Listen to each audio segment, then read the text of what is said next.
রাজুক যে 19 October gazette খসড়া অনুমোদন করেছে যে 5 কাঠা তদুর্ধ্ব প্লটগুলোতে এসটিপি লাগবে, এই ব্যাপারে আপনি একমত, সহমত পোষণ করছেন? এটা কি যুগান্তকারী সিদ্ধান্ত? ডেফিনেটলি, কারণ এটা তো রাজুকের একটা মানে যুগোপযোগী একটা সিদ্ধান্ত। কারণ দিন যত যাচ্ছে পরিবেশ তো ততই আমরা হুমকির মুখে পড়ছি, এবং এই যে জলবায়ু পরিবর্তনের সাথে সাথে আমরা প্রতি মুহূর্তেই হুমকির দিকে যাচ্ছি। সো এখন এই পরিবেশকে রক্ষার্থে আপনার রাজুক যে সিদ্ধান্ত নিয়েছে এটা নিঃসন্দেহে একটা যুগোপযোগী সিদ্ধান্ত, এবং হাইরাইজ বিল্ডিং গুলাকে আপনার এসটিপি থাকতেই হবে। এটা ইটস এ কমপ্লায়েন্স।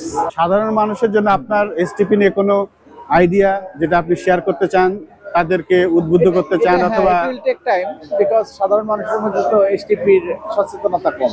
হ্যাঁ, সেটা একজন মানুষের একটা কুড়ে ঘর থাকে, সেখানে যে পানিটা তার টিউবওয়েলের থেকে যে পানিটা সে যে কাপড় টাপড় কাচতেছে, যেটা এই পানিটাও যে পরিবেশে যেটা যাচ্ছে সেটা যে ক্ষতিকর, তাদেরকে বোঝাইতে হবে। এভাবে আস্তে আস্তে এটা সচেতনতা বৃদ্ধি পাবে।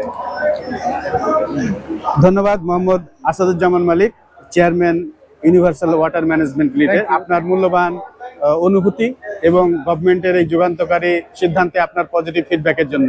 আশা করছি মানুষজন সচেতন হবে এবং এসটিপি নিয়ে আগ্রহ দেখাবে, কারণ আমি ভালো থাকা মানেই শুধু ভালো থাকা নয়, আমাদের সবাইকে নিয়েই ভালো থাকতে হবে। কারণ সবার মধ্যে আপনার নেক্সট জেনারেশন আপনারটাই পড়বে, অতএব সবাইকে নিয়ে সবার সাথেই আসেন আমরা সবাই মিলে এসটিপি করি।